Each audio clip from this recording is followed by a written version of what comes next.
Shalom, selamat pagi Bapak Ibu Saudara yang dikasihi Tuhan dimanapun kita berada, baik yang ada di gereja, baik yang ada di rumah-rumah. Shalom, saya percaya kita semua selalu dalam lindungan Tuhan, semua dalam kondisi yang luar biasa baik, amin. Mari sama-sama hari ini kita membawa persembahan yang terbaik buat Tuhan kita bawa pujian yang terbaik buat Tuhan kita. Mari sama-sama dimanapun kita berada, tundukkan kepala kita, bersehati, bersepakat, kita akan berdoa. Terima kasih buat kasih setiamu yang melimpah dalam kehidupan kami Tuhan. Kami mengucap syukur karena sepanjang minggu ini Tuhan pelihara kehidupan kami. Terima kasih Bapa di surga. Hari ini kami membawa hidup kami membawa hati kami, biar Tuhan berkenan di atasnya. Terima kasih Tuhan, kami percaya Tuhan memberkati ibadah kami hari ini. Terpujilah namamu di dalam nama Tuhan Yesus Kristus. Sama-sama yang siap masuk dalam hadirat Tuhan katakan amin.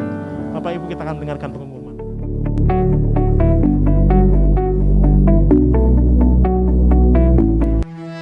Fellowship WBI MCC akan diadakan pada hari Rabu 11 Agustus 2021 jam 6:30 malam melalui aplikasi Zoom dengan tema Jangan Takut Percaya Saja. Cool Prayer and Worship diadakan setiap hari Jumat jam 7:30 malam melalui aplikasi Zoom. Youth Service Online diadakan setiap hari Sabtu jam 7:30 malam melalui aplikasi Zoom. Untuk pelayanan pastoral, silakan menghubungi telepon dan WhatsApp. Untuk perpuluhan, misi, penginjilan, ucapan syukur, diakonia, dan lain-lain dapat ditransfer melalui rekening BCA berikut ini. Ibadah hari ini akan dilayani oleh Pendeta Ishak Moses disertai perjamuan kudus. Harap masing-masing mempersiapkan roti dan anggur perjamuan. Mari dengarkan firman Tuhan yang luar biasa.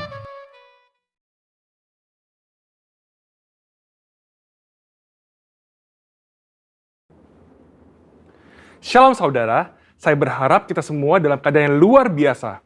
Dalam Voice of Pentecost kali ini, kita akan belajar mengenai hati Bapa. Seperti yang kita tahu bahwa Allah menciptakan dan menempatkan manusia sebagai ciptaan yang istimewa dibandingkan dengan ciptaan lainnya. Manusia bukan sekedar diciptakan, tetapi dijadikan seturut gambar dan rupa Allah dan dihembusi dengan nafas kehidupan. Hubungan antara Allah dan manusia bukan hanya antara pencipta dengan ciptaannya, tapi sebuah hubungan yang istimewa, yaitu digambarkan seperti seorang bapa dengan anak-anaknya. Hubungan Allah dan manusia yang disamakan dengan hubungan bapa dan anak diajarkan Tuhan Yesus sendiri yang merupakan hasil dari karya penebusannya di kayu salib. Tuhan Yesus juga mengajarkan sebuah doa yang dikenal dengan doa Bapa kami, dan doa ini dimulai dengan menyebut Allah sebagai Bapa kami yang di sorga. Dalam doanya, ia juga memanggil Allah dengan sebutan Bapa. Dalam pengajarannya, ia memakai perumpamaan Bapa dan anak seperti perumpamaan anak sulung dan anak bungsu. Inilah hubungan yang Allah ingin nyatakan kepada manusia ciptaannya, tetapi karena pemberontakan dan pelanggaran perintah Allah oleh manusia, maka hubungan ini menjadi rusak. Iblis memperdaya manusia dengan tipuan yang buat seolah-olah Allah berbohong dan tidak mau tersaingi oleh manusia. Iblis juga menyatakan bahwa manusia akan menjadi seperti Allah ketika memakan buah pengetahuan yang baik dan jahat. Menjadi seperti Allah adalah sebuah hal yang membuat manusia tertarik untuk makan buah itu, sekalipun mengerti segala konsekuensi yang harus ditanggung dan hasilnya justru menghancurkan hubungan yang baik antara Allah dan manusia. Demikian juga hari-hari ini, Iblis terus merusak gambaran Bapa Sorgawi dengan cara merusak gambaran Bapa Jasmani agar manusia kehilangan hubungan yang istimewa ini. Nah, berikut ini adalah kesalahan dari tindakan Bapa Jasmani yang merusak gambaran Bapa Sorgawi. Yang pertama, seorang ayah yang menggunakan otoritasnya dengan sewenang-wenang dan memberikan kasih bersyarat kepada anak-anaknya. Maka seorang anak akan sukar menerima dan percaya akan kasih Bapa Sorgawi yang tak bersyarat. Yang kedua, seorang ayah yang suka berbohong dan tidak menepati janji karena berbagai alasan yang dibuat-buat akan menjadikan anak-anaknya tidak dapat mempercayai janji-janji Bapa Sorgawi. Dan yang ketiga, seorang ayah yang tidak menyediakan waktu yang cukup dan berkualitas untuk anak-anaknya, yang akhirnya membuat anak merasa tidak dihargai dan tidak dapat mempercayai kasih Bapa. Sebuah hasil survei yang dilakukan di kalangan generasi muda Gereja Bethel Indonesia menyatakan bahwa ketika menghadapi masalah hanya 30% yang bercerita kepada orang tuanya, sedangkan 59% lainnya bercerita kepada orang lain, dan 11% memendam masalah itu sendiri. Selain itu, 12,5% kaum muda GBI mengakui bahwa mereka memiliki hubungan yang buruk dengan orang tua, dan 43% tidak ingin memiliki pasangan hidup seperti orang tuanya. Anak yang orang tuanya bercerai memiliki potensi 2 kali lipat lebih besar mengalami hubungan yang buruk dengan orang tuanya dan berkeinginan untuk bunuh diri dibandingkan dengan anak yang orang tuanya tidak bercerai. Pengakuan dari mereka yang memiliki hubungan yang buruk diakibatkan karena tersakiti oleh kata-kata yang diucapkan orang tua, mendapatkan pukulan fisik, merasa orang tua tidak memiliki waktu yang cukup bagi dirinya, dan tidak bisa menjadi teladan. Pada kenyataannya, tidak semua orang dapat memanggil Tuhan dengan sebutan Bapa. Ada keraguan, bahkan penolakan untuk menyebut Bapa karena pengalaman-pengalaman yang buruk dengan orang tuanya. Hal ini menyebabkan banyak dari kita tidak dapat memiliki hubungan yang dekat dengan Bapa Sorgawi. Padahal, Alkitab memberikan gambar yang sangat jelas bahwa Allah adalah Bapa yang sangat mengasihi manusia. Supaya kita mengalami kasih Bapa, kita bisa mulai dengan menerima kasih-Nya yang utama yang dinyatakan melalui Yesus Kristus yang mati di kayu salib untuk menebus dosa dan menyediakan keselamatan yang kekal bagi kita. Di kayu salib, Tuhan Yesus berteriak, "Eli, Eli, lama sabatani," yang artinya, "Allahku, Allahku, mengapa engkau meninggalkan aku?"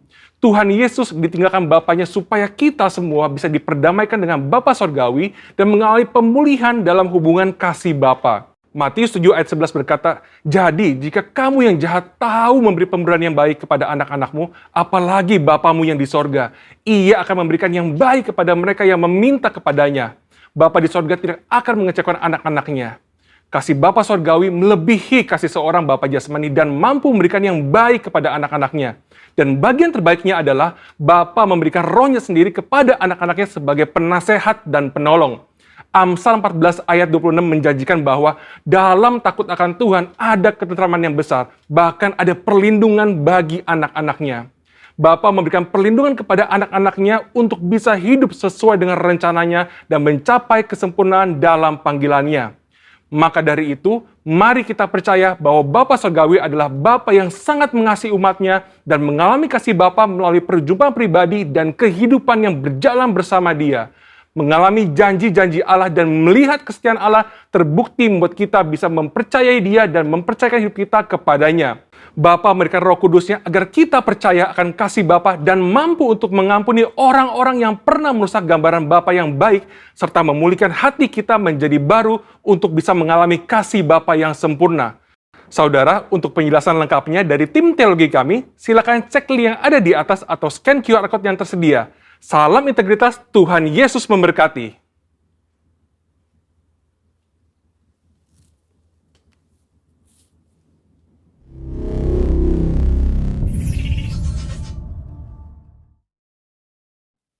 Mari sama-sama kita masuk dalam hadirat Tuhan, bangkit berdiri buat Tuhan kita, beri sorak-sorai paling meriah buat Tuhan kita, haleluya. Terima kasih Tuhan, haleluya. Sebab Tuhan hadir di tengah-tengah kita dan luasnya melimpah dalam hidup kita. Sukacita Tuhan melimpah, mengalir dalam hidup kita, amin. Mari sama-sama tepuk tangan buat Tuhan.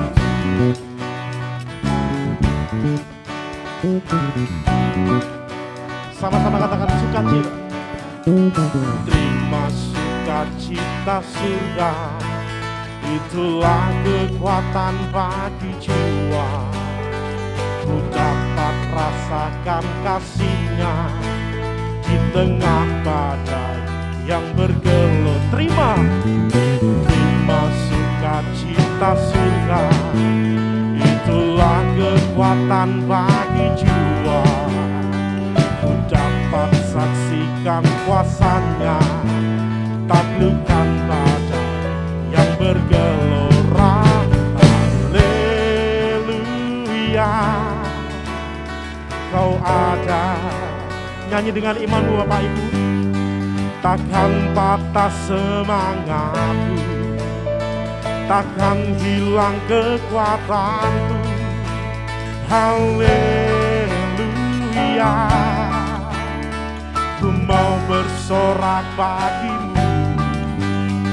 Sukacita surga nyata penuh hidup.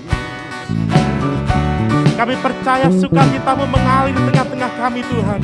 Katakan terima sukacita. Terima sukacita surga, itulah kekuatan bagi jiwa. Ku dapat rasakan kasih-Nya di tengah badai yang terima sukacita. Terima sukacita surga, itulah kekuatan bagi jiwa. Ku dapat saksikan kuasa-Nya, taklukkan badai. Sama-sama angkat tangan buat Tuhan kita. Haleluya, Kau ada dalam hatiku, takkan patah semangatku, takkan hilang kekuatanku. Haleluya, ku mau bersorak bagimu, sukacita surga nyata penuhiku.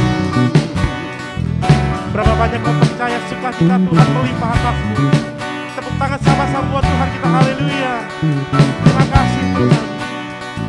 Haleluya, sama-sama angkat tanganmu, katakan haleluya. Haleluya,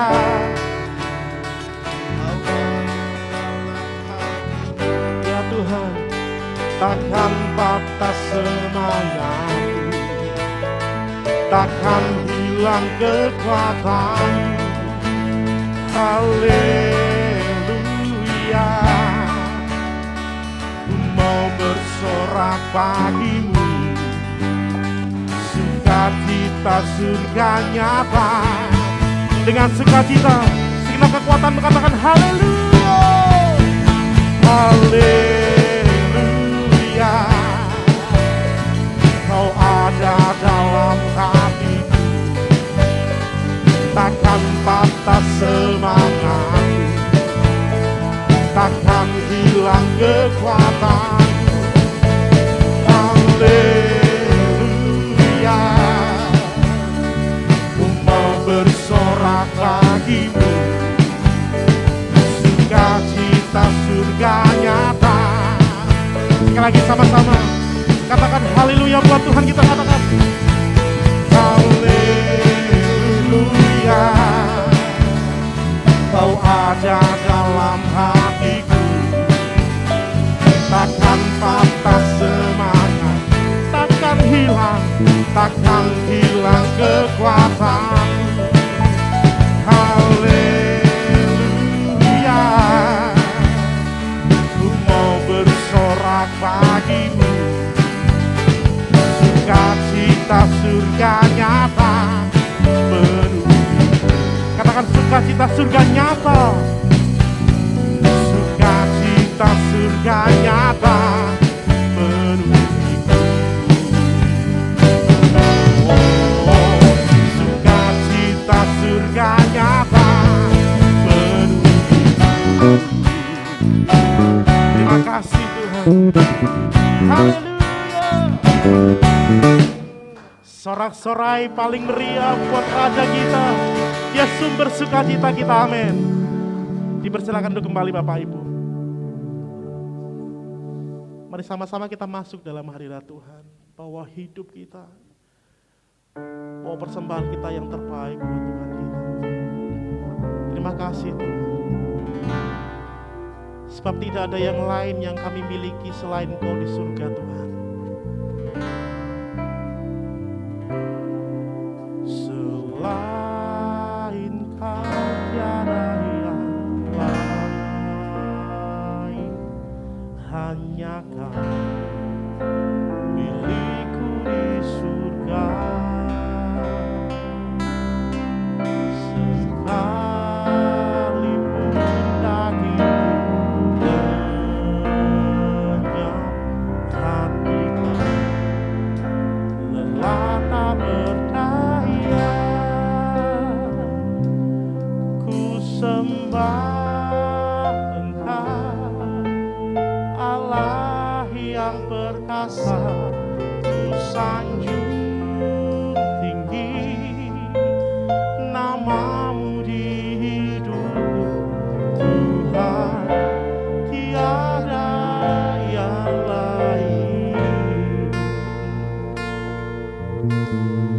Hanya Kau satu di hatiku.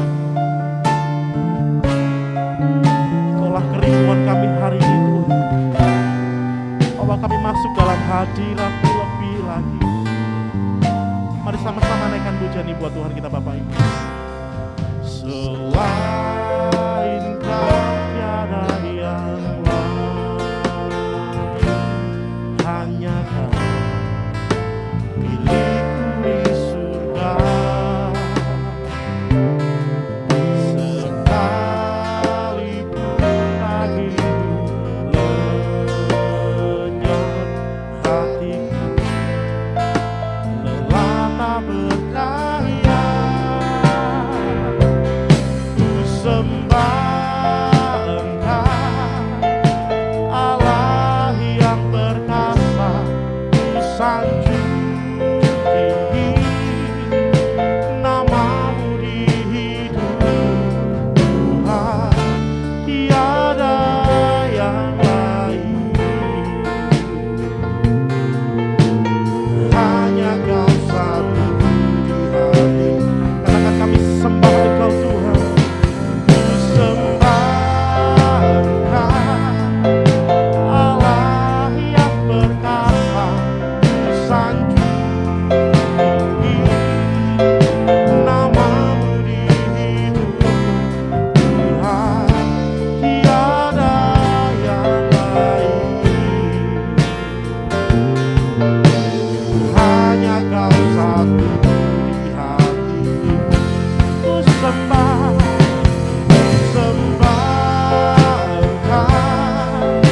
Allah yang perkasa, ku sanjung tinggi namamu di hidupku Tuhan, tiada yang lain. Hanya Kau satu di hatiku. Ku sembah Engkau, Allah yang perkasa, ku sanjung tinggi namamu di hidupku Tuhan, tiada yang lain. Hanya Kau satu di hati. Segenap hatimu katakan ku sembah Engkau. Ku sembah Engkau, Allah yang perkasa, ku sanjung tinggi namamu di hidupku Tuhan, tiada yang lain. Hanya Kau satu di hatiku. Mari sama-sama kita berdiri buat Tuhan kita Bapak Ibu. Kami angkat tangan kami tinggi kepadamu Tuhan. Kami naikkan ucapan syukur kami kepadamu. Sebab Kau saja pujian penyembahan kami hari ini. Sikarala marala marala marala marala. Sikarala marala marala marala marala marala. Mari melekat pada Tuhan hari ini Bapak Ibu. Sembah dengan percaya, kekuatannya mengalir dalam hidup kita, kuasanya mengalir dalam hidup kita. Sikarala marala marala. Silap hatimu, sembah, sembah. Haleluya.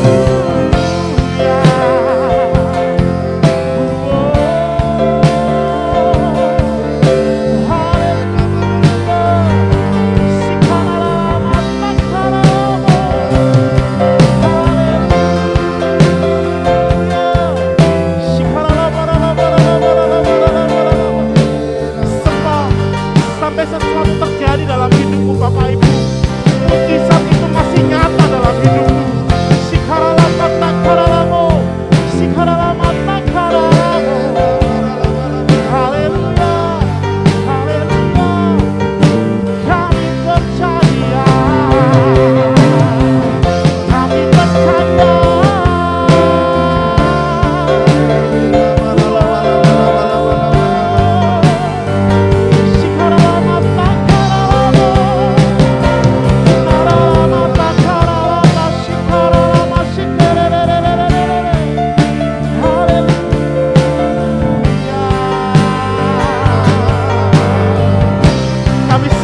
kekuatan kami Tuhan.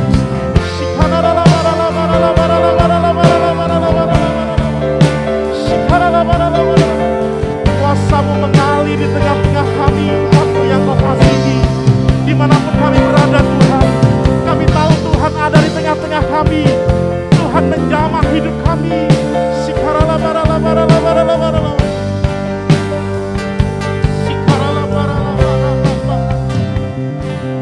Ku sembah Engkau, Allah yang perkasa. Ku sanjung tinggi nama-Mu di hidupku Tuhan, tiada yang lain. Hanya Kau satu di hatiku. Kami sembah Engkau Tuhan. Ku sembah Engkau, Allah yang perkasa. Ku sanjung tinggi nama-Mu di hidupku Tuhan, tiada yang lain. Hanya Kau satu di hatiku. Segala kekuatan kami sembah Engkau Tuhan. Ku sembah Engkau, Allah yang perkasa. Ku sanjung tinggi nama-Mu di hidupku Tuhan, tiada yang lain. Hanya Kau satu. Sekali lagi sama-sama buat Tuhan kita. Segala kekuatan katakan. Ku sembah Engkau, Allah yang perkasa. Ku sanjung tinggi nama-Mu di hidupku Tuhan, tiada yang lain. Hanya Kau satu di hati. Katakan Tuhan, tiada yang lain. Tuhan, tiada yang lain. Hanya Kau satu di hatiku. Oh Tuhan, tiada yang lain. Hanya Kau satu di hatiku. Sorak-sorai buat Tuhan kita. Dia sumber segalanya. Haleluya, haleluya, haleluya. Sorak-sorai paling meriah buat Tuhan kita sekali lagi Bapak Ibu. Haleluya, haleluya.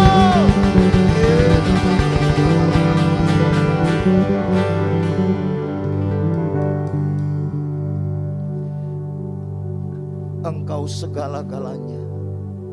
Engkau pencipta, Engkau penyelamat kami, Engkau kepala gereja, Engkau yang memulihkan keadaan kami, bawa kami dari kehidupan yang menjadi musuh Allah, seteru Allah, diperdamaikan. Tuhan, terima kasih buat semua karya-Mu. Itu sebabnya kalau hari ini kami berkata, kami sembah Engkau. Engkau satu-satunya dalam hidup kami. Engkau segala-galanya bagi kami. Tuhan, terima kasih buat kesempatan hari ini.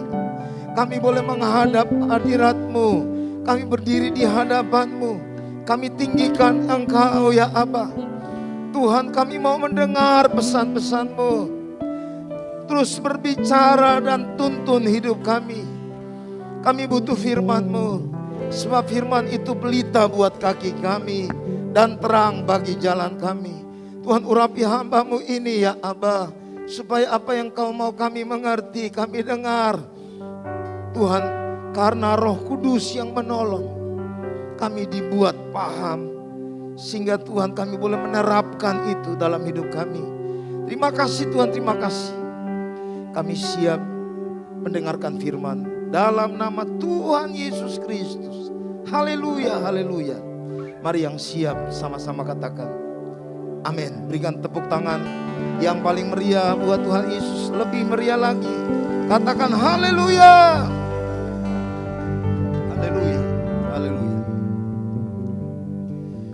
Apakah Bapak Ibu Saudara hari ini bisa berkata apapun yang terjadi di dalam hidup kita, di sekitar kita, kita masih tetap berkata bahwa Tuhan segalanya buat kita? Amin. Nah,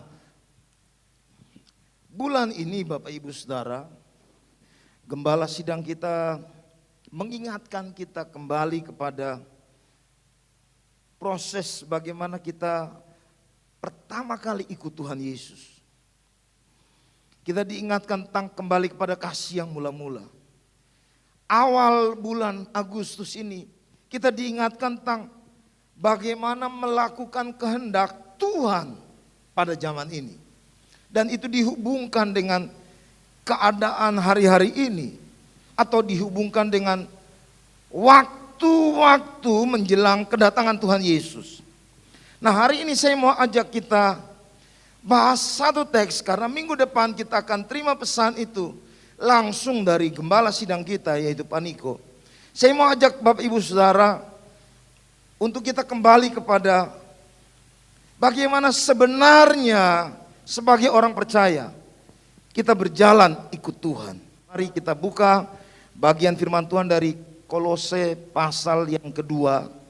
Kita baca satu kalimat ini, yaitu ayat yang ke-6 dan ayat yang ke-7.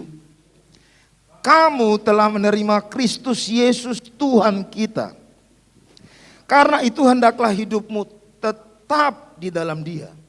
Ayat 7. Hendaklah kamu berakar di dalam Dia dan dibangun di atas Dia. Hendaklah kamu bertambah teguh dalam iman yang telah diajarkan kepadamu. Dan hendaklah hatimu melimpah dengan syukur. Kalau baca ayat-ayat ini Bapak Ibu Saudara, sebagaimana seharusnya kita membangun sebuah khotbah, maka kita harus menemukan di mana tema utama atau kalimat utama dari teks ini. Nah, dalam bahasa Indonesia seolah-olah kita menemukan kalimat utama itu yaitu pernyataan yang pertama. Tapi kalau lihat dalam teks bahasa asli, maka Bapak Ibu Saudara akan menemukan di sana bahwa, nah, lihat diagram ini. Dimulai dengan oun peripateite en auto. Nah, kalimat utama itu ada di teks yang ini atau klausa ini. Jadi ini bisa diterjemahkan, terserah penafsir mau menerjemahkan kata oun ini dengan kemudian boleh, atau menjelaskan kata itu dengan karena itu boleh. Tapi Bapak Ibu Saudara, inilah yang menjadi kalimat utama. Peripateite ini bicara tentang bagaimana kita hidup, bagaimana kita berjalan. En auto, di dalam Dia. Jadi ini yang menjadi tema utama. Itu sebabnya Bapak Ibu Saudara, dari teks ini saya akan terjemahkan langsung saja ke hasil terjemahan yang saya buat dari diagram yang ada di atas. Nah, kalau lihat diagram itu maka hadirlah tafsiran seperti ini atau terjemahan seperti ini. Kita baca sama-sama. Demikian hendaklah kalian berjalan atau hidup di dalam Dia sebagaimana kalian telah menerima Yesus Kristus itu adalah Tuhan. Lalu kemudian kalimat berikutnya, di dalam Dia hendaklah menjadi mengakar kuat dan hendaklah dibangun atau ditumbuhkan. Yang ketiga, hendaklah diteguhkan atau dikonfirmasi iman atau keyakinan itu sama seperti kalian telah diajar. Dan kalimat terakhir, tetap berlimpah-limpah atau menjadi kaya dalam ucapan syukur. Nah, kalau lihat terjemahan ini Bapak Ibu Saudara, maka hadirlah tema yang saya ingin bahas pagi ini, yaitu berjalan atau hidup di dalam Dia. Ya. Nah, ini garis besar eksegesa yang akan saya bahas hari ini dengan tema tadi, hidup atau berjalan di dalam Tuhan. Sebagaimana kalian telah menerima Yesus Kristus adalah Tuhan. Nah, sebelum buru-buru kita bahas bagaimana sebetulnya orang hidup dalam Kristus, atau saya pakai bahasa begini, seharusnya orang Kristen itu menghidupi iman ini seperti apa? Saya mau ajak lihat makna teksnya ini dulu, makna tema ini. Kata peripateite itu secara gramatikal Bapak Ibu Saudara adalah bentuk kata kerja imperatif, present aktif, orang kedua, jamak, dari kata peripateo Bapak Ibu Saudara. Jadi kalau lihat gramatikalnya, ini adalah modus imperatif atau bentuk imperatif. Apa itu bentuk imperatif? Saya bahkan kasih catatan di sini supaya menjadi mudah untuk dipahami. Jadi itu sebuah gagasan atau prinsip yang diungkapkan oleh sang penulis teks ini, atau sesuatu yang sangat diharapkan, diinginkan supaya tindakan atau kerja itu dinyatakan menjadi sesuatu yang seharusnya jadi dalam hidup orang percaya. Nah, ini bukan sesuatu yang pasti karena itu sebuah harapan atau keinginan. Karena kalau harapan dan keinginan modusnya indikatif, tapi ini imperatif. Tapi ini juga bukan sebuah kemungkinan, karena bukan modusnya subjungtif. Sehingga sangat jelas Bapak Ibu Saudara, kata hidup di dalam Tuhan atau tetap berjalan di dalam Tuhan, ini menerangkan sebuah keinginan yang diharapkan itu jadi dalam kehidupan saudara dan saya sebagai orang percaya. Tapi fungsi kata ini dijelaskan dalam bentuk present aktif. Apa maksudnya Bapak Ibu Saudara? Artinya begini, mungkin saya gambarkan sesuatu yang harusnya kita lakukan hari ini karena menerangkan waktu sekarang, tapi kita harus kerjakan itu secara aktif. Yang paham bilang amin. Jadi berjalan di dalam Tuhan itu harus ada inisiatif dari pihak saudara dan saya sebagai anak-anak Tuhan untuk mengerjakannya. Nah, latar belakang konteks ini sebetulnya kalau mau dibicarakan kita butuh waktu yang panjang. Karena penulis yang bicara tentang tadi dalam pujian tadi, pokoknya Tuhan itu segalanya. Makanya di pasal sebelumnya, di pasal 1 ayat 15, tema utama itu Tuhan segalanya.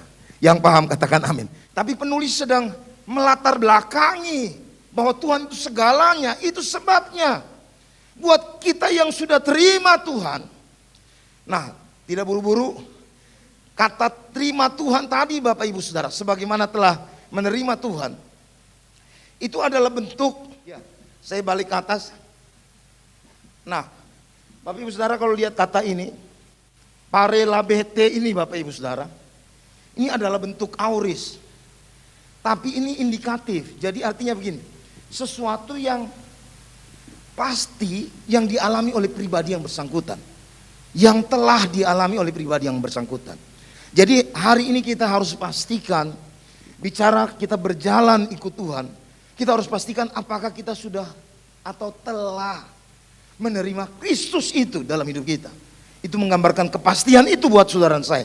Kalau kita sudah terima Yesus sebagai Tuhan dan Juru Selamat pribadi, dan kita menjadikan Dia sebagai penguasa atau Tuhan dalam hidup kita, maka muncullah ada kata kerja partisipel yang ada di bagian kanan ini. Ada 4 kata kerja partisipel ini. Secara gramatikal Bapak Ibu Saudara, saya harus ngomong ini supaya menafsirkan kebenaran Alkitab itu harus dilihat secara gramatikal, tidak hanya menerjemahkan makna leksikalnya, supaya menolong kita melihat alur pikiran penulis secara tepat. Jadi semua hal yang ada di samping ini garis ini menjelaskan ini partisip. Jadi semua klausa ini hanya menjelaskan tentang bagaimana berjalan di dalam Tuhan. Sekali lagi, semua klausa yang ada di kanan ini itu menjelaskan peripatete ini. Nah, karena itu saya akan langsung bahas sama-sama hari ini. Bagaimana sih kita hidup berjalan di dalam Tuhan? Nah, yang pertama Bapak Ibu Saudara, hal yang pertama dari teks ini, yaitu berakar di dalam Tuhan, dalam terjemahan Elai. Kenapa saya terjemahkan mengakar kuat? Karena ini kata sifat yang diterangkan sifatnya pasif. Jadi mengakar. Kita nggak bisa berupaya untuk kita jadi berakar. Pasif menjelaskan bahwa yang mengerjakan itu Allah buat saudara dan saya. Yang paham katakan amin. Jadi sekali lagi lihat ini perfect, sesuatu yang betul sempurna. Berakar itu sesuatu yang sempurna. Tapi ini sifatnya pasif. Artinya Bapak Ibu Saudara, Tuhan yang membuat kita berakar. Tuhan yang menyebabkan kita itu menjadi berakar di dalam Dia. Supaya kita berakar atau supaya seseorang berakar, bukan usaha dia. Dia hanya meresponi apa yang Tuhan buat. Saudara, saya kenapa harus menjelaskan gramatikal sedetail ini? Karena ada kadang-kadang pengkhotbah kita itu paling senang hanya menerjemahkan tanpa melihat sebetulnya konsep benar dari Alkitab ini seperti apa. Lalu kita seolah-olah menekankan kitalah yang berusaha. Halo? Bapak Ibu Saudara perhatikan saya. Jadi manusia, faktor manusia itu yang ditekankan untuk mengerjakan itu. Padahal tidak secara gramatikal. Karena dalam gramatikal ini bukan manusia yang mengerjakan, Tuhanlah yang mengerjakan. Bapak Ibu Saudara lihat catatan-catatan saya. Jadi ini merujuk pada pribadi orang percaya dalam Kristus. Karena dia menemukan air seperti akar itu, menemukan air, sehingga Bapak Ibu Saudara hadirlah kehidupan di dalam dirinya. Coba tangkap yang saya bilang ini. Jadi penulis sedang bilang begini, kenapa kita itu harus mengakar di dalam Tuhan? Tuhan yang buat kita menjadi berakar. Fungsi akar itu menopang sebuah tanaman, betul? Fungsi akar itu menyerap bukan cuma air, tapi sari-sari makanan hara yang ada di dalam tanah itu. Itu fungsi akar. Selain itu fungsi akar menyimpan apa? Cadangan makanan. Nah, fungsi akar yang lain yaitu melakukan respirasi. Jadi menghasilkan energi yang kemudian ada oksigen dari udara yang apa? Bapak Ibu Saudara dikelola. Yang paling sering kita dengar di pelajaran IPA fotosintesis. Jadi seperti gambar ini ya. Akar itu menyerap air, lalu kemudian dibawa ke atas, sehingga ketika sinar matahari itu bersinar kena ke daun-daun ini, lalu kemudian menghasilkan yang disebut dengan oksigen yang dibutuhkan oleh manusia. Saudara bayangkan kalau nggak ada pohon di dunia ini, tidak ada kehidupan apa-apa di dunia ini, karena nggak ada oksigen yang dihasilkan oleh tanaman. Tapi ini proses yang dihasilkan oleh akar. Kalau saya terjemahkan secara rohani mungkin jadi terburu-buru membuat sebuah tafsiran. Tapi saya harus bilang begini, kalau saya terjemahkan mungkin kita mau segera untuk mendengar maksud makna rohaninya. Kita hanya bisa membawa kehidupan kepada orang lain kalau kita itu berakar. Yang paham bilang amin. Ini terjemahan, ini hipotesa. Terburu-buru untuk menerjemahkan itu. Tapi saya harus bilang ini buat Bapak Ibu Saudara. Saya balik ke sini. Bicara tentang akar, itu tidak kelihatan tentu. Akar itu tertutup oleh tanah. Saya tulis dalam statement ini Bapak Ibu Saudara. Yang tahu apakah akar itu dalam atau tidak, itu pohon itu sendiri. Yang tahu bahwa apakah saudara saya itu berakar dalam, di dalam Tuhan atau tidak, bukan orang lain. Kita sendiri yang tahu apakah kita itu berakar kuat di dalam Tuhan atau tidak. Kembali Bapak Ibu Saudara, Tuhan yang mengerjakan, tapi bagian kita, apakah kita responi enggak? Dalam hal ini kalau diterjemahkan dalam kehidupan atau aplikasi yang real, bagaimana dengan keintiman kita dengan Tuhan? Hubungan pribadi kita dengan Tuhan? Apakah dalam atau tidak, yang tahu hanya pribadi, saudara. Sama seperti akar itu berfungsi mengokohkan sebuah pohon. Kalau itu dia sangat dalam, Bapak Ibu Saudara, maka saya harus bilang buat kita semua hari ini, hidup Kristen yang tidak berakar dalam, dia akan gampang digoncang oleh berbagai masalah-masalah dalam hidup ini. Ada banyak orang yang sekarang tergoncang dengan keadaan yang sedang terjadi. Kadang-kadang kalau dengar ada pendeta bicara, ada yang langsung kontradiktif dengan keadaan dan menganggap lu sebagai orang Kristen harusnya nggak boleh seperti itu. Tapi itu sebuah keadaan real yang nggak bisa dibilang kepalsuan. Enggak, memang real respon manusia daging seperti itu ketika menghadapi tantangan atau goncangan. Tapi hal yang ideal yang harusnya terjadi kalau orang Kristen itu betul-betul berakar kuat di dalam Tuhan. Saya kembali ke poin tadi. Ingat ya, pasif ya. Halo? Ingat pasif ya. Kita hanya meresponi apa yang Tuhan kerjakan. Bukan kita berusaha untuk menjadi orang yang berakar dalam di dalam Tuhan. Saya harus garis bawahi itu ulang supaya menghindarkan kesan seolah-olah Kristen itu kita punya usaha sendiri untuk bisa mencapai hal-hal yang ideal dalam hidup mengikut Tuhan. Padahal tidak begitu. Nah, saya segera maju Bapak Ibu Saudara untuk teks ini. Mari lihat beberapa ayat ini. Kata ini digunakan di sana. Sehingga oleh imanmu Kristus diam di dalam hatimu, sama-sama. Dan kamu berakar serta berdasar di dalam kasih. Jadi dibilang karena iman, ini sebagai respon kita ini. Kristus sudah diam di dalam hati kita. Dan kita itu menjadi orang yang berakar. Lalu muncul ada aplikasi kasih dalam hidup kita. Halo, lihat ya ayat ini ya. Saya baca ayat berikutnya.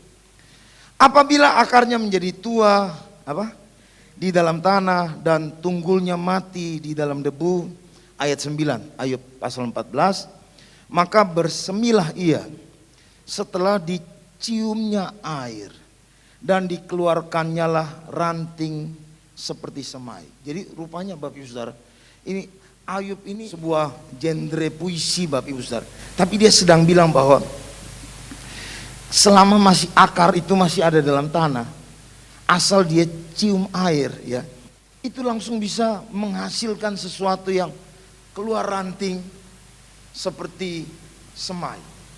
Ada kehidupan itu hadir lagi.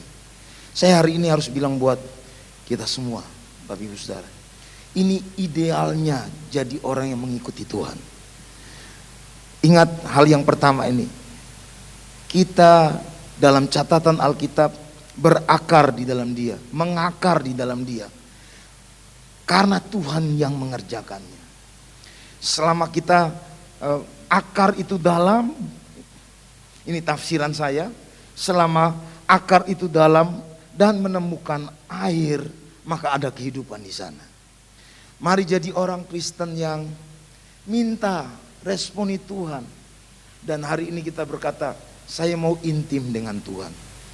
Ketika saya hubungkan ini dengan teks Kolose pasal 2 ini, Tuhan yang memberi fasilitas buat saudara dan saya, supaya kita disanggupkan melakukan kehendak Tuhan. Kembali di poin ini, Bapak Ibu Saudara bisa tangkap. Jadi bukan upaya manusia semata. Kalau itu kita kerjakan, tidak ada bedanya dengan agama yang lain. Hidup iman percaya itu, orang Kristen, itu semua kita akui karena kasih karunia. Jadi kita bisa mengerjakan sesuatu karena memang Allah yang mengerjakannya. Kita hanya meresponi dengan tepat apa yang Tuhan mau kita kerjakan. Sampai di sini yang paham bilang amin. Amin. Mari untuk hal yang pertama ini, mengakar di dalam Dia. Yang berikutnya, ya, saya buat catatan untuk berakar kuat, kesimpulannya dalam poin yang pertama ini. Jaga hubungan intim dengan Tuhan. Amin. Relasi dengan Tuhan sudah terjadi karena dalam penjelasan itu dipakai aoris, Bapak Ibu Saudara. Jadi sesuatu yang telah, tapi pasif menunjukkan bahwa kita perlu bergantung kepada Tuhan. Karena Tuhan mengerjakan itu dalam hidup saudara dan saya. Yang percaya katakan amin. Ingat, ada banyak ajaran-ajaran sesat yang diungkapkan dalam teks ini. Ayat 4, ayat 8, filsafat, ayat 18. Yang berupaya untuk membuat orang percaya itu kemudian punya konsep yang keliru tentang mengikut Tuhan. Itu sebabnya Rasul Paulus meluruskan itu dan mengingatkan kepada saudara saya untuk ayo berakar dalam Tuhan. Mari lihat yang kedua, yaitu dibangun apa? Dibangun di dalam Tuhan. Kembali, Bapak Ibu Saudara lihat di sini. Ini bentuk verb participle present pasif. Jadi sesuatu yang kita kerjakan hari ini, tapi sifatnya juga sama, pasif. Saudara dan saya nggak bisa bertumbuh di dalam Tuhan. Ya, kita nggak bisa terbangun di dalam Tuhan dengan upaya kita sendiri. Itu sebabnya di sini ditekankan ini pasif. Tuhanlah yang mengerjakannya buat Bapak Ibu Saudara. Ini untuk 2 kali. Bapak Ibu Saudara lihat ada 4 partisipel di sini. 3 itu sifatnya pasif. Hanya 1 yang sifatnya aktif, Bapak Ibu Saudara. Yang paling akhir baru itu sifatnya aktif. Tapi 3 itu sifatnya pasif. Kembali ke masalah dibangun di dalam Tuhan ini, Bapak Ibu Saudara. Saya lihat ini hubungannya kuat dengan masalah kalau bicara bertumbuh, ini dikaitkan dengan karakter ilahi dalam kehidupan kita. Kita ini sudah dibangun di atas dasar Kristus. Tapi Tuhan mau kita bangun sesuatu ke atasnya. Dan Korintus berkata bahwa itu harus yang punya kualitas yang mantap. Amin. Kualitas yang istimewa atau kualitas yang luar biasa. Saya tulis di sini jelas makna ya Bauer Denker Greek leksikon ini menjelaskan bahwa yang dimaksud dengan kata epoi kodomou menoi ini Bapak Ibu Saudara itu membangun sesuatu di atas sesuatu yang sudah ada. Jadi kata bertumbuh ini sebetulnya punya pengertian ada sesuatu yang sudah ada atau sudah menjadi dasar, tinggal membangun sesuatu di atasnya. Dalam hal ini bicara tentang pembangunan pribadi, pengembangan pribadi, karakter pribadi dalam hidup kita. Kita baca beberapa ayat ini. 1 Korintus 3 ayat 10. Sesuai dengan kasih karunia Allah yang dianugerahkan kepadaku. Aku sebagai seorang ahli bangunan yang cakap telah meletakkan dasar. Nah, itu yang tadi saya bilang. Kata ini menjelaskan sesuatu yang apa? Dibangun di atas ada dasar yang lain. Langsung ayat 32 dari Kisah Rasul 20. Dan sekarang aku menyerahkan kamu kepada Tuhan dan kepada firman kasih karunia-Nya yang berkuasa membangun kamu dan menganugerahkan kepada kamu bagian yang ditentukan bagi semua orang yang telah dikuduskannya. Jadi Tuhanlah yang membangun kita. 1 Petrus 2 ayat yang kelima. Dan biarlah kamu juga dipergunakan sebagai batu hidup untuk pembangunan suatu rumah rohani bagi imamat kudus untuk mempersembahkan persembahan rohani yang karena Yesus Kristus berkenan kepada Allah. Bagaimana kalau orang Kristen itu tidak membangun karakter ilahi dalam hidup dia, atau gagal membangun karakter ilahi, gagal memberi respon terhadap proses Tuhan, yang mana Tuhan ingin merubah karakter tabiat dasar yang dipengaruhi oleh dosa itu. Saya punya beberapa catatan saja karena waktu tidak panjang. Saudara pasti kenal tokoh ini, Saul, kenal tokoh namanya Musa, kenal tokoh yang namanya PB ini ya, Yudas. Saul ini punya tabiat dasar yang ada dalam hidup dia. Ada perasaan tidak nyaman, insecure dalam hidup dia. Waktu dia dipanggil dia merasa saya nggak layak, saya cuma dari suku yang paling kecil. Apa artinya saya di hadapan orang-orang dari suku Israel yang besar ini. Jadi ada sebuah perasaan merasa tidak percaya diri, ya, merasa tidak nyaman dengan latar belakang seperti itu. Hari ini saya harus bilang ini dulu Bapak Ibu Saudara. Kita nggak bisa pilih kita lahir dari mana. Kita nggak bisa pilih kita jadi orang putih atau orang hitam. Amin, Bapak Ibu Saudara. Ya, jangan sampai latar belakang atau kondisi itu membuat kita nggak nyaman dengan hidup. Pada akhirnya Saul ditolak Tuhan. Saudara tahu, lihat alur kisah di 1 Samuel pasal 15. Apa yang menjadi latar belakang Saul ditolak Tuhan? Masih sama, yaitu rasa tidak nyaman dalam dirinya. Itu yang mendrive dia untuk bertindak melakukan sesuatu yang tidak Tuhan suruh seperti itu.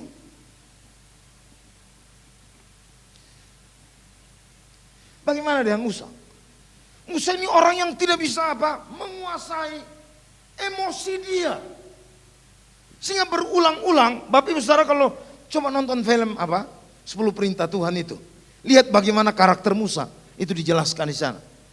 Dia ketika marah, sampai bisa bunuh orang, itu Musa. Itu yang dia lakukan, Bapak Ibu Saudara.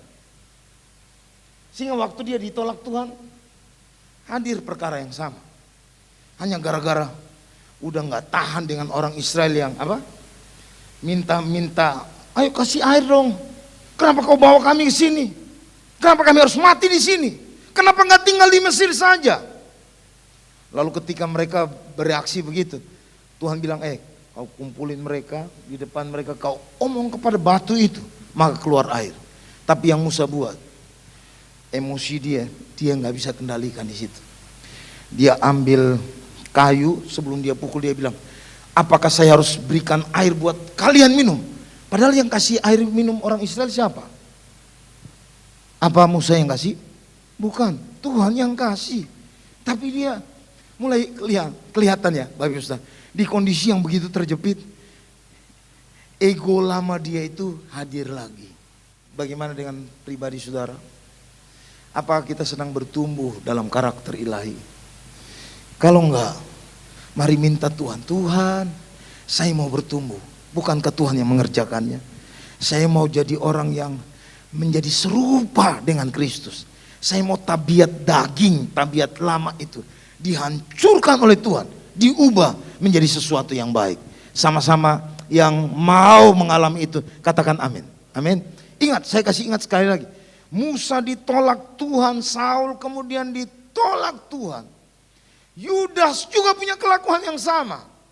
Karena ada karakter yang tidak berubah. Itu prinsipnya. Mari lihat yang berikutnya. Ya, saya buat kesimpulan dulu dalam poin ini. Ketaatan atau kesiapan untuk berkata, yes Tuhan. Tidak kepada keinginan kita. Itu akan menolong kita untuk melihat kita bertumbuh di dalam Tuhan. Yang paham, katakan amin. Bukan saudara dan saya berusaha untuk berubah, tapi bagian kita cuma bilang, ya Tuhan, saya siap. Yang mengerti hari ini katakan amin. Tuhan, saya mau diubah. Saya mau diproses Tuhan. Saya mau dipulihkan Tuhan. Mari lihat yang berikutnya, yang ketiga. Yaitu dibilang diteguhkan, dikonfirmasi iman. Seperti yang sudah diajarkan kepada kita. Jadi dibilang menjadi aman atau menjadi terkonfirmasi. Atau diterjemahkan dalam LAI, diteguhkan. Jadi kembali di poin ini saya nggak tulis di sini secara lengkap di bawah. Karena berulang, ini partisip present pasif. Kembali ini pasif.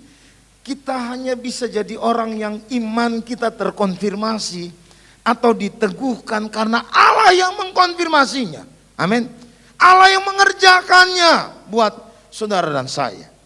Nah, makna daripada kata diteguhkan atau dikonfirmasi ini. Yang pertama, meletakkan sesuatu tanpa keraguan. Membuat teguh dalam komitmen. Membangun atau menguatkan. Ayat-ayatnya, Bapak Ibu Saudara bisa lihat ayat-ayat yang ada di sana.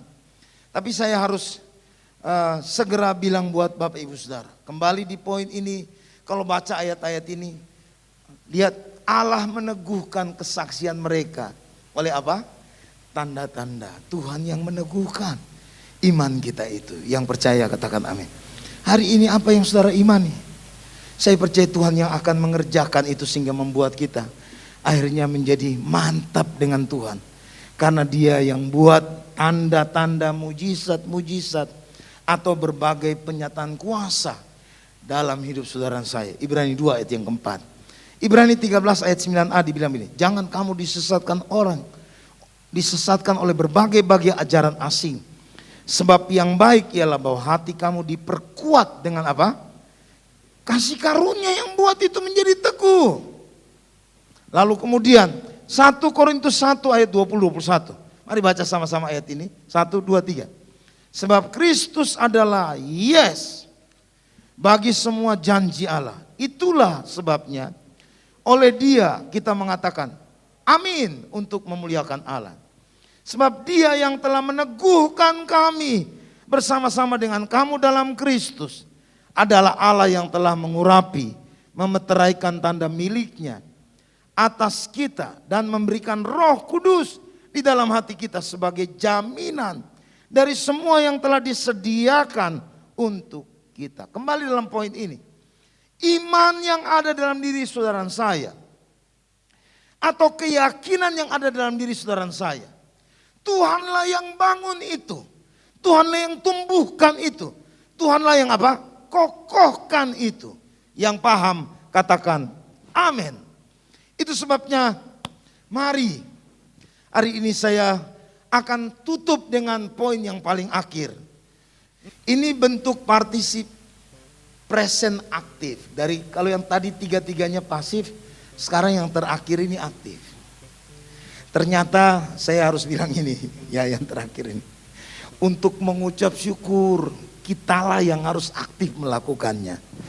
Yang poin terakhir ini Bapak Ibu Saudara, kita yang harus secara aktif atau berinisiatif untuk berkata Tuhan terima kasih buat semua yang Tuhan izinkan hadir dalam hidup saya dan saudara.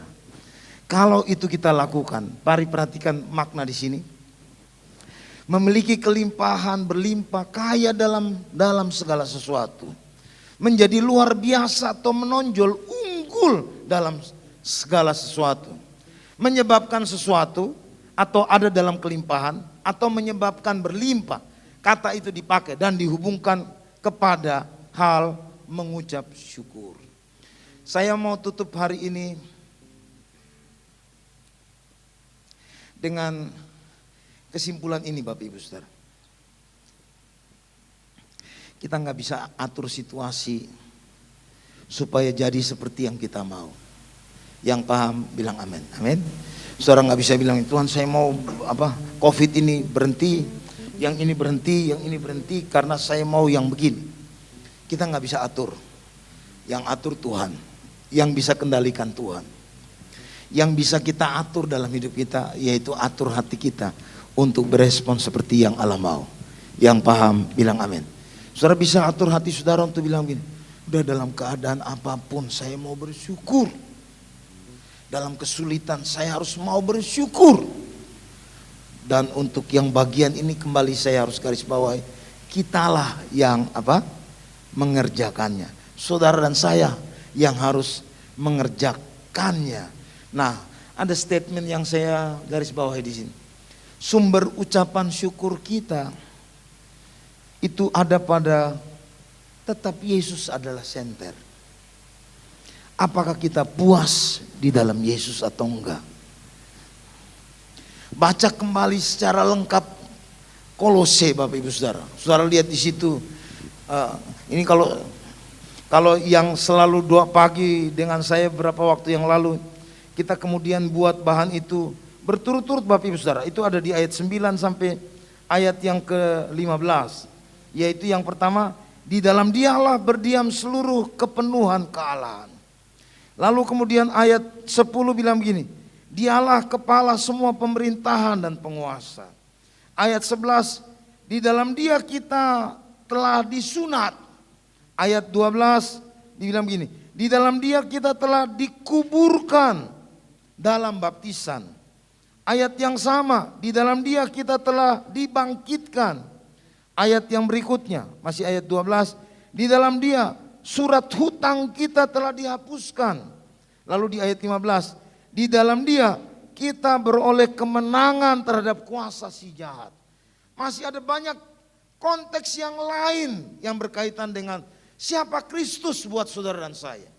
Kalau kita pahami itu, sehingga membuat kita menjadi merasa puas bahwa segala apapun yang kita perlu dari hidup ini, semua lengkap ada pada Kristus. Yang percaya katakan amin. Kalau kita puas dengan Kristus, saya tutup dengan kalimat begini. Saudara akan mudah mengasihi orang lain. Saudara akan mudah mengampuni orang lain. Saudara akan mudah mengabdi buat Tuhan. Saudara dan saya juga akan jadi orang yang mudah untuk memberi apapun dari hidup saudara dan saya. Kalau kita jadi orang yang sudah puas dengan Tuhan. Mari bangkit berdiri. Bapak Ibu Saudara, kita butuh memberi respon buat Tuhan untuk berakar, mengakar di dalam Dia. Saudara, saya perlu bangun hubungan intim dengan Tuhan untuk menjadi bertumbuh atau dibangun, ditumbuhkan, dibangun. Kita perlu hari ini koreksi dan lihat karakter kita, di mana Tuhan mau pulihkan, ubahkan itu. Bagaimana kita memberi respon ketika Tuhan bawa kita dalam proses supaya itu diubahkan. Yang ketiga, yaitu kita diteguhkan, dikonfirmasi iman kita. Tuhanlah yang juga mengerjakan itu. Saudara, saya hanya butuh bilang yes buat Tuhan. Saya siap taat ya Abah. Saya menolak apa yang menjadi keinginan saya. Dan yang terakhir, saudara yang harus berinisiatif supaya kita menjadi orang yang berlimpah, berkelebihan, menjadi kaya dalam ucapan syukur. Kita yang harus berinisiatif untuk Tuhan, saya mau belajar bersyukur. Saya mau belajar setuju dengan apa yang Tuhan buat. Mari Bapak Ibu Saudara, angkat tangan kita di hadapan Tuhan. Dan katakan hari ini hidupku. Saya menyerahkan hidup saya kepadamu ya Abah. Saya mau berubah, saya mau dipulihkan. Saya mau dibuat berakar. Saya mau diteguhkan. Bahkan menghadapi keadaan-keadaan yang sukar hari-hari ini. Berapa banyak orang yang menjadi capek, lelah.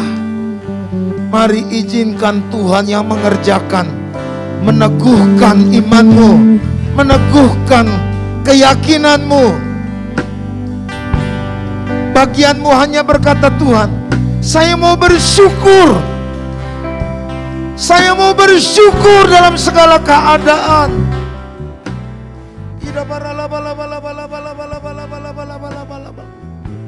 Mari angkat tanganmu dan berkata, Tuhan, saya mau berjalan, tetap berjalan, tetap hidup di dalam Engkau.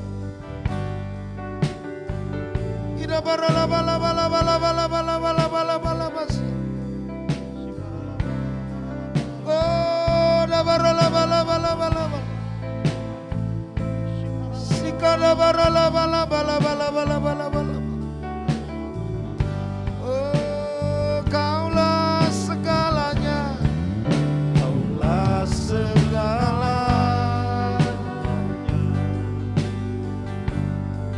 di dalam hidup. Kerajaanmu, kerajaanmu, kebenaranmu, itu bagianku. Kaulah yang kupandang,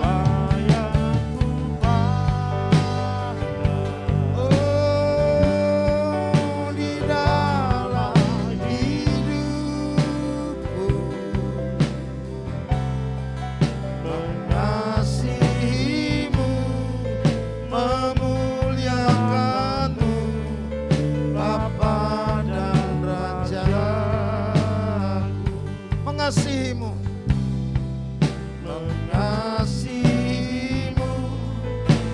memuliakanmu, Bapa dan Raja. Mengasihimu, mengasihimu,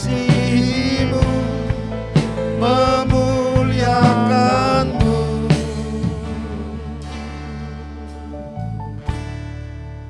Bapa dan Rajaku.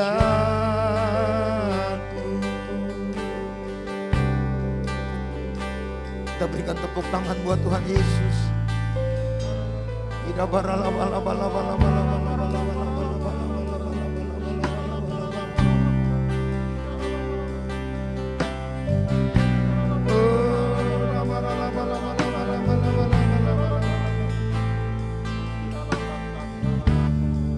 Tuhan, terima kasih ya Allah, terima kasih. Terima kasih ya Tuhan. Hari ini kami belajar untuk melihat kebenaran itu secara tepat. Ada bagian kami,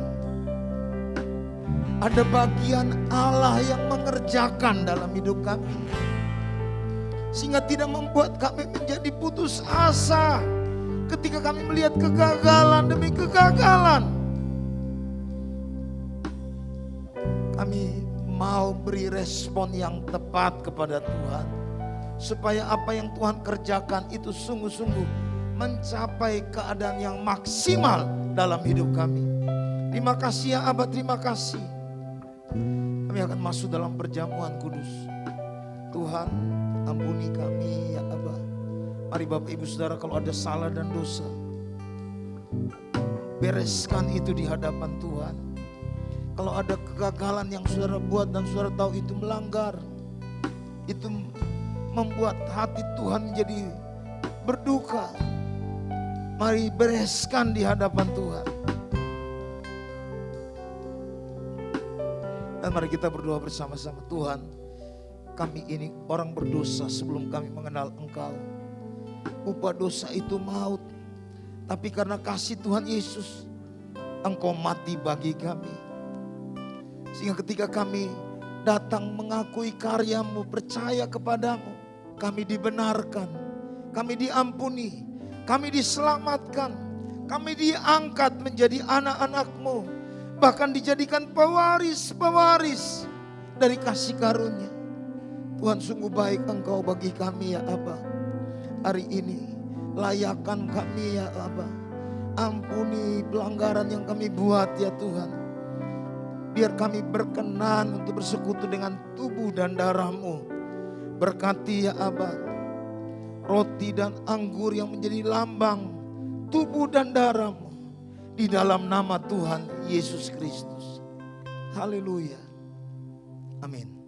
Mari angkat roti di atas kepala kita. Pada malam waktu Yesus diserahkan, Ia mengambil roti dan berkata, inilah tubuhku yang diserahkan bagi kamu. Perbuatlah ini menjadi peringatan akan daku. Bukankah roti yang kita pecahkan adalah persekutuan dengan tubuh Kristus? Mari makan, katakan, dalam nama Tuhan Yesus Kristus.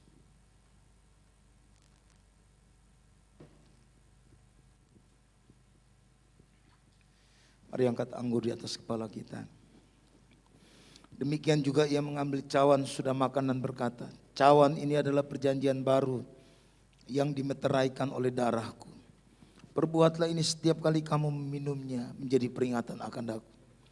Bukankah cawan pengucapan syukur yang atasnya kita ucapkan syukur adalah persekutuan dengan darah Kristus? Mari minum, katakan, dalam nama Tuhan Yesus Kristus.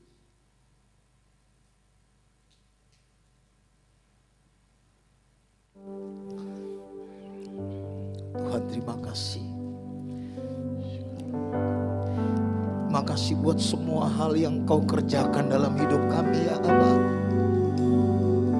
Terima kasih buat kasih karunia yang luar biasa yang kami terima, yang memampukan kami untuk berjalan di dalam Engkau, untuk tetap hidup di dalam-Mu. Tuhan, terima kasih ya Aba, terima kasih. Teguhkan iman anak-anak-Mu ya Aba. Hari-hari di mana kami sedang bergumul dengan berbagai keadaan, Hamba-Mu berdoa dalam nama Yesus. Tuhan teguhkan, buat tanda, buat mujizat itu terjadi. Sebab janji-Mu, kami hari ini berkata, ya dan amin. Ya dan amin. Terima kasih Abah, terima kasih. Katakan haleluya. Haleluya. Dalam nama Tuhan Yesus Kristus, semua pujian, hormat, kemuliaan bagi-Mu. Amin. Silakan duduk Bapak Saudara. Puji nama Tuhan Bapak Ibu, saya percaya kita semua diberkati dengan firman Tuhan hari ini. Haleluya. Bapak Ibu Saudara yang ada di rumah bisa memberikan korban persembahan melalui nomor rekening yang sudah dicatat di Warta Jemaat. Tuhan Yesus memberkati. Orang yang duduk dalam lindungan yang maha tinggi dan bermalam dalam naungan yang maha kuasa akan berkata kepada Tuhan, tempat perlindunganku dan kubu pertahananku, Allahku yang kupercayai. Sungguh, Dialah yang akan melepaskan engkau dari jerat menangkap burung, dari penyakit sampar yang busuk. Dengan kepaknya ia akan menundungi engkau, di bawah sayapnya engkau akan berlindung, kesetiaannya ialah perisai dan pagar tembok. Engkau tak usah takut terhadap kedahsyatan malam, terhadap panah yang terbang di waktu siang, terhadap penyakit sampar yang berjalan di dalam gelap, terhadap penyakit menular yang mengamuk di waktu petang. Walau 1000 orang rebah di sisimu, dan 10.000 di sebelah kananmu, tetapi itu tidak akan menimpamu. Engkau hanya menontonnya dengan matamu sendiri, dan melihat pembalasan terhadap orang-orang fasik. Sebab Tuhan ialah tempat perlindunganmu, yang maha tinggi telah kau buat tempat perteduhanmu. Malapetaka tidak akan menimpa kamu, dan tulah tidak akan mendekat kepada kemahmu. Sebab malaikat-malaikatnya akan diperintahkannya kepadamu untuk menjaga engkau di segala jalanmu. Mereka akan menatang engkau di atas tangannya, supaya kakimu jangan terantuk kepada batu. Singa dan ular tedung akan kau langkahi, engkau akan menginjak anak singa dan ular naga. Sungguh hatinya melekat kepadaku, maka aku akan meluputkannya. Aku akan membentenginya sebab ia mengenal namaku. Bila ia berseru kepadaku, aku akan menjawab, dan aku akan menyertai dia dalam kesesakan. Aku akan meluputkannya dan memuliakannya. Dengan panjang umur akan kukenyangkan dia, dan akan kuperlihatkan kepadanya keselamatan daripadaku. Mari kita deklarasikan Pentakosta ketiga. 1. Pentakosta ketiga adalah pencurahan Roh Kudus yang dahsyat di zaman ini, melebihi yang terjadi di Azusa Street. 2. Pentakosta ketiga akan mengakibatkan penuaian jiwa yang terbesar dan yang terakhir sebelum Tuhan Yesus datang kembali. 3. Pentakosta ketiga akan membangkitkan generasi Yeremia, yaitu anak-anak muda yang dipenuhi Roh Kudus, cinta mati-matian kepada Tuhan Yesus, tidak kompromi terhadap dosa, dan akan bergerak untuk memenangkan jiwa. 4. Pentakosta ketiga lahir di Indonesia dan bergerak ke bangsa-bangsa. Gerakan ini dari timur ke barat dan akan kembali ke Yerusalem. 5. Pentakosta ketiga akan memberikan kuasa untuk menyelesaikan amanat agung, dan setelah itu Tuhan Yesus datang kembali. Puji nama Tuhan, kita akan mengakhiri ibadah kita hari ini. Mari sama-sama Bapak Ibu kita bangkit berdiri buat Tuhan kita. Terima kasih Yesusku, terima kasih Yesusku. Puji syukur hanya bagi Tuhanku. Terima kasih Yesusku, terima kasih Yesusku. Puji syukur hanya bagi Tuhanku. Puji syukur, puji syukur hanya bagi Tuhanku. Puji syukur hanya bagi Tuhan.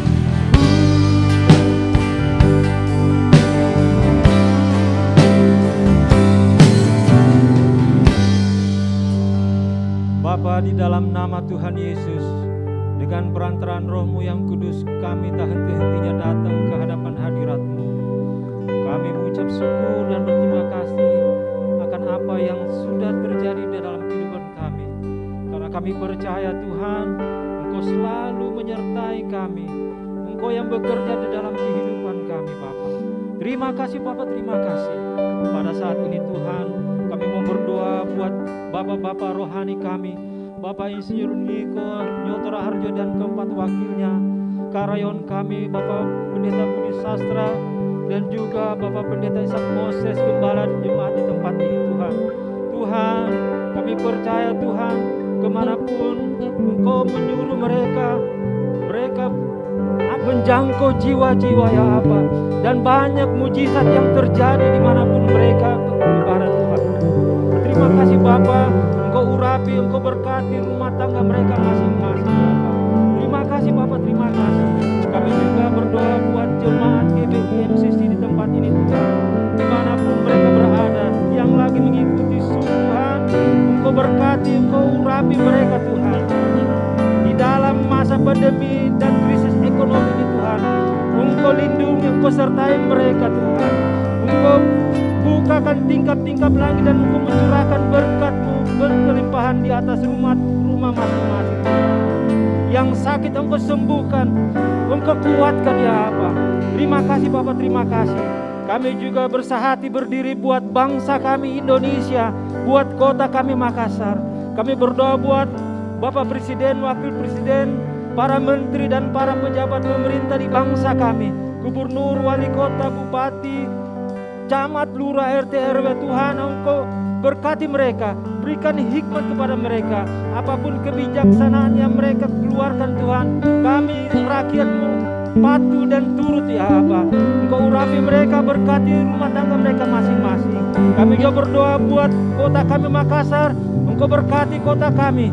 Kami percaya Tuhan akan banyak jiwa dimenangkan di kota Makassar Bapa. Terima kasih Bapa, terima kasih. Sempurnakan dan terima doa kami di dalam nama Tuhan Yesus.